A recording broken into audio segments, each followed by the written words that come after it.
Pamilyar ka ba sa halamang ito na kung tawagin sa probinsya ay kaliskis dalag? Isang klase ng gumagapang na damo at nagtataglay ng mga mailiit na bilugang mga dahon.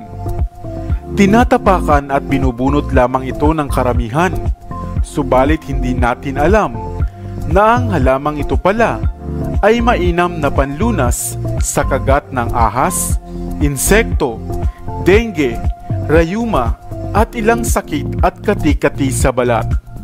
Hello, what's up? Your best here. Sa videong ito ay ating alamin ang mga natatanging pakinabang ng pakalat-kalat lamang na halamang ito at kung papaano nga ba ito gagamitin. Grona triflora, Desmodium triflorum, tree flower, thick trefoil o kaliskis dalag kung tawagin dito sa atin sa Katagalugan.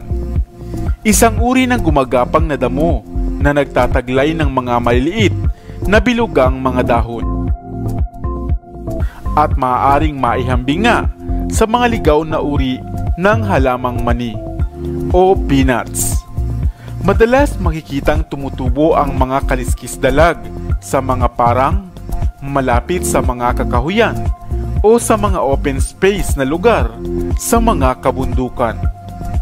Mabilis lamang tumubo ang halamang kaliskis dalag, partikular na nga sa mga tropikal o subtropikal na rehiyon kagaya dito sa atin sa Pilipinas. Kabilang nga ito sa pamilya ng mga halamang Fabaceae o ng mga legumes. Subalit batid mo ba na ang munting halamang ito pala ay maraming pakinabang at mga gamit, lalo na nga kung kayo ay naninirahan sa mga liblib na lugar at malayo nga sa mga pagamutan o hospital. Sapagkat ang dahon at katawan nito ay mainam palang panglunas sa mga kagat ng ahas, mapa sa kagat ng alakdan man o kobra. Nguyain lamang o ngatain ang dahon nito at saka itapal sa inyong sugat.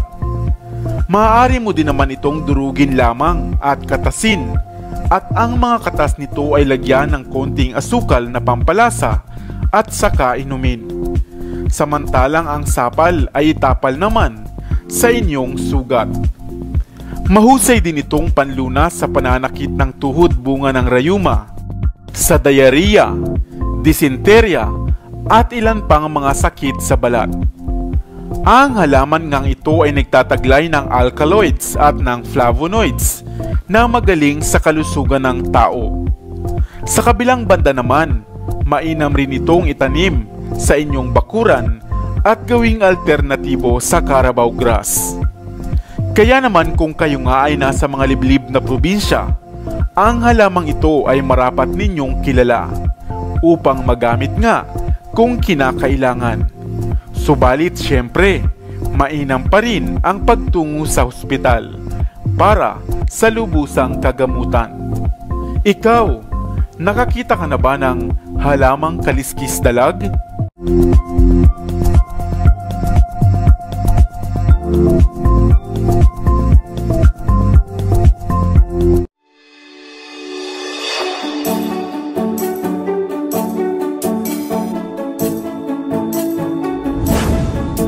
Nakakita ka na ba ng halamang ito? Isang partikular na uri ng houseplant na maaaring isa na nga sa inaalagaan mo. Subalit hindi mo alam na ang halamang ito pala ay isang mabisang first aid at lunas sa maraming karamdaman. Hello, what's up? Your best here. Nakakita ka na ba ng halamang payaw? O maaaring ngayon mo lamang ito narinig? Isang in-demand at napakamahal na halaman ngayon, subalit naglipa na lamang sa kagubatan. At hindi batid ng karamihan na isa pala itong super herb ang halamang kanyang inaalagaan, ang halamang payaw.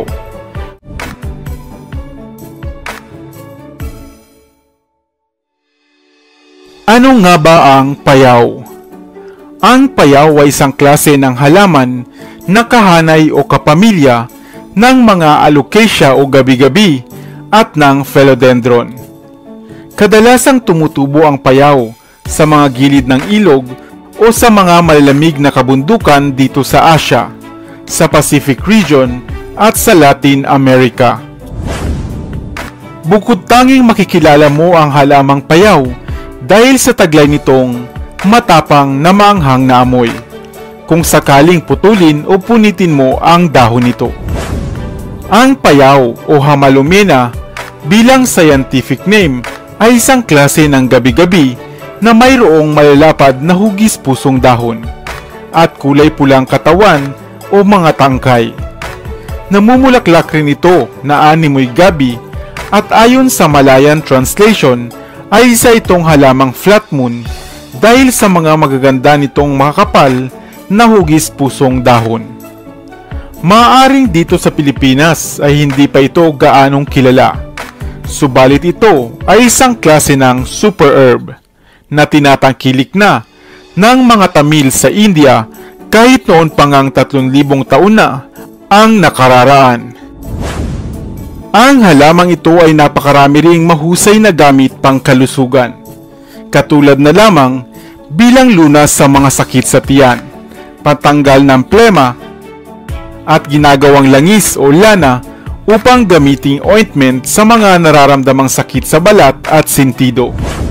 Subalit batid mo ba na kahit hindi mo nga iproseso ang halamang payaw, ay labis pa rin itong epektibo?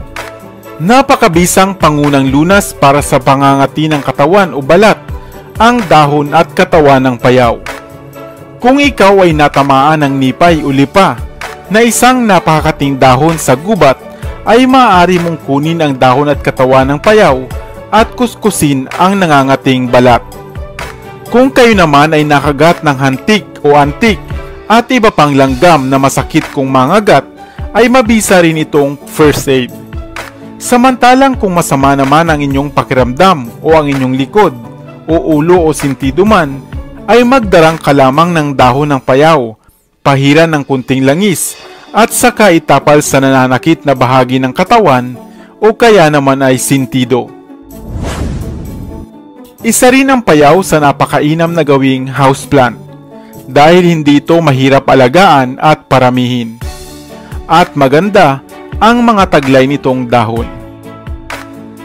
Mataas na rin ang presyo nito ngayon na minsan ay aabot nga ng 4,000 hanggang 8,000 pesos depende sa ganda ng kulay at variegation ng mga taglay nitong dahon. Kayo ba ay meron na nito sa inyong tahanan? Di lamang isang great indoor plants ay maaaring kunin at gawing lunas sa karamdaman kung kinakailangan. Sa inyong probinsya, ano naman ang tawag nito? Payaw rin ba? Dito na sa Best TV, tayo ay matuto, utak mapuno ng bagong kaalaman. Dito na sa Best TV, tayo ay lumibot, lihin na mundo ay ating matuklasan. Dito yan sa Best TV, dito yan sa Best TV, dito yan sa Best TV. Sapagkat lamang ang laki may alam, dito yan sa Best TV. Tara bes, sabay-sabay tayo na matuto, pagkat dito sa mundo lamang ang siyang marunong. Ating utak sa linan ng panibagong dunong mga